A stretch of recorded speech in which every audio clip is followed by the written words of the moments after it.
Imagine the scene. You are standing outside a room or sitting in a lecture theatre or meeting room, and in 30 seconds, someone's going to come and open that door or call your name, and you're going to have to walk over and present to people who know things, to people who might ask questions, to people who are going to be looking at you specifically for the next however many minutes, and your heart is doing something deeply unreasonable. Your mouth has gone dry, your hands are either sweating or weirdly cold, sometimes both at the same time, which feels medically impossible. You cannot remember the first line of what you prepared. I have stood in that exact spot many times. And I want to tell you something about what I learned there, because I come at this from a slightly unusual angle. I'm an actor, and what acting taught me about presenting changed everything. I'm Amy, I hold a double first from Cambridge, and I'm a trained actor. And now I coach students and professionals through writing, thinking, and high-stakes communications, seminars, job interviews, presentations, difficult conversations, Viva defenses. This is the Edit Lab. Welcome. This is the first video in a series on presenting, specifically on how to do it well when the stakes feel enormous and your body is staging a protest. Because we've all been there, right? So here's the thing about presentation nerves that might seem counterintuitive. The goal is not to feel confident. The goal is to look like someone who knows what they're doing. And those are not the same thing. Every professional presenter I know, actors, lecturers, barristers, coaches, they all still get nervous. It's not that they conquered that feeling, however practiced they might be. The only thing that is different is that they stopped waiting for that feeling to just disappear before they started, which is pivotal. I'm going to show you how to do that with 4 very effective tips. So if you want presentations that look, feel and sound more confident, you're going to want to watch to the end. Tip 1, the physical thing. Let's start with the body, because the body is where this lives and the body is therefore where it can be regulated. When you're nervous before presenting, what is happening psychologically is that your sympathetic nervous system, your fight or flight response, has been fired. So that's adrenaline, it's cortisol, it's heart rate up, breathing shallower, blood to the muscles, away from the prefrontal cortex, away, that is, from the part of your brain that you need to articulate a coherent argument.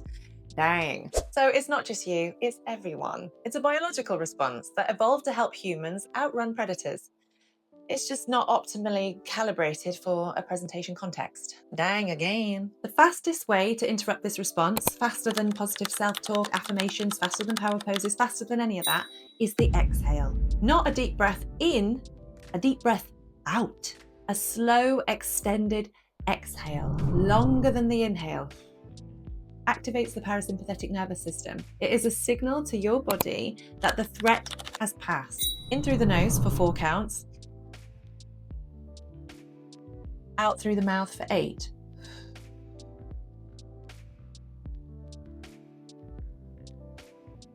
Do this twice. That's it. This works, trust me. It's not magic. It's a basic vagal nerve regulation, and it is what actors use in the wings before they walk on stage, because it shifts the nervous system out of fight or flight just enough to access language again. Do it standing outside the room or whilst you're sitting waiting for your turn to present. Nobody will notice, and you will be able to remember your first line. Winner, winner. Tip 2, remember the spotlight effect. Right, so we have the body sorted, at least partially.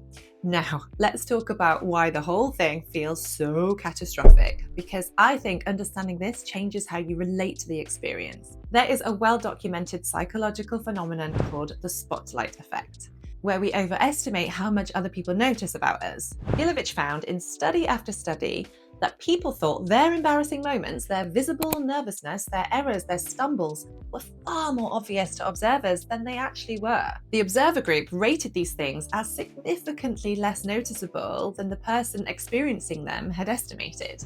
This is gold for presenting, because the inner experience of nervousness, the pounding heart, the dry mouth, the sense that everyone can see your hands shaking, it's just not as visible to your audience as you think. They don't see what you feel inside, they see what you do. Those are not the same thing. Remembering that can relax you in itself, but also feeds heavily into the next tip. Tip 3, what your audience actually sees. So if the audience sees what you do rather than what you feel, what are they actually looking for? Not perfection, because that's boring anyway, and not fluency or zero hesitation, because, we're human. They are looking for 3 things, and none of them require you to not be nervous. First of all, do you know what you're talking about? Not word for word, just, is there genuine understanding behind what you're talking about? Because audiences can tell the difference between someone who's just memorized something and someone who knows it. Knowing it means you can pause, recover, and continue. Memorizing means that you're one lost word away from total collapse. I advise against doing that. Know it inside out so that if you lose your way, you can regroup. Second, are you present? Are you actually here in this room with these people, or are you somewhere else? Have you mentally checked out? Are you performing at them from behind glass? Presence is not confidence, it is contact. And that's eye contact. It's genuine pauses so that things can land for the people you know are hearing it. It's acknowledgement that there are humans in front of you in the room and that together you're here working it out. Third, do you care about the material, about communicating it well, about whether it lands? Audiences feel care. It's the thing that makes a nervous presenter actually compelling, because if you don't care, well, then we don't care. Why should we? You probably already have those 3 things, but the nerves just might be obscuring them for you. So the job isn't to get rid of the nerves, it's to let those 3 things come through despite the nerves. Tip 4, use the actor's reframe. Okay, here is the thing that acting taught me that changed how I approach presenting. And weirdly, just bizarrely, I don't hear it in any presentation advice, which just baffles me, because it really genuinely is the most useful reframe that I know. When an actor walks on stage, they're not trying to feel the character's emotions, because if they were doing that, they'd just be emoting all over the place and nobody would want to see that. They are making the character's choices. What are the character's goals? So what do they want in that moment? What are they trying to achieve? And what can they do to help them get it? So where does the character stand? How do they move? When do they pause? What do they say? How do they say it? What do they do with their hands? These are decisions. They're physical decisions that the actor makes in advance, rehearses them, executes them, and the feeling follows the action.